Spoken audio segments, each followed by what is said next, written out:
নদীনা আমারি সাথে নাও,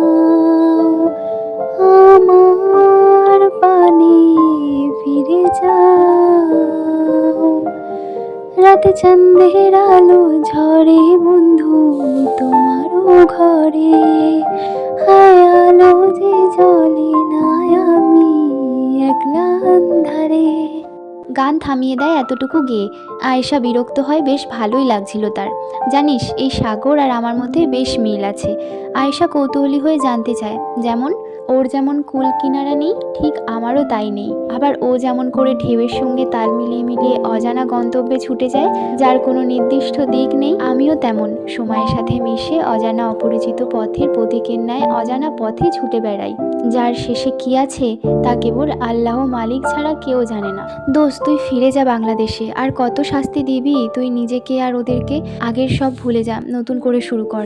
গাড়িতে ওঠ, রাত হয়ে এসেছে, বাড়ি ফিরতে হবে। প্রতিবারের ন্যায় এইবারও কথা এড়িয়ে গেল, তা ঠিকই বুঝলো আয়েশা। তাই কথা না বাড়িয়ে দীর্ঘশ্বাস ফেলে গাড়িতে গিয়ে বসে আনাইজার পেছন পেছন।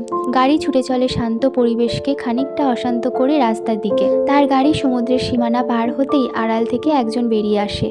অন্ধকারে তার ছায়া ছাড়া কিছুই বোঝা যাচ্ছে না। সে পকেটে হাত দুটো গুজে সামনের দিকে এগিয়ে যায় আর বিড়বিড় করে আওড়ালো কিছু কথা। I like your attitude and your stubbornness, কিন্তু আপন মানুষদের প্রতি এত জেদ ভালো না চেরি লেডি। পরীক্ষা দেওয়ার পর চলে গেল আরও 20টা দিন। এখন পড়াশোনার কোনো চাপ না থাকলেও বেশ কিছুদিন টিইউএস পরীক্ষার প্রস্তুতির জন্য বিজনেসের কাজে তেমন একটা সময় দিতে পারেনি সে, যার ফলে পরীক্ষা শেষে আবারও কাজের চাপ বেড়ে গেছে তার। এতদিন অবশ্য ঈশান বাংলাদেশ আর তুরস্ক উভয় দিকেই কাজে একাই সামলে আনাইজাকে কোনো প্রকার হস্তক্ষেপ করতে দেয়নি। বাংলাদেশের শোরুম থেকে শুরু করে সবগুলো ঈশানই সব করে।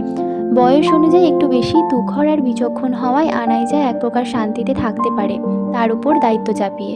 তাছাড়া আনাইজার মতে এটা ঈশানের নিজের বিজনেস, তাই তাকেও এখন থেকে দায়িত্ব নেওয়া শিখতে হবে।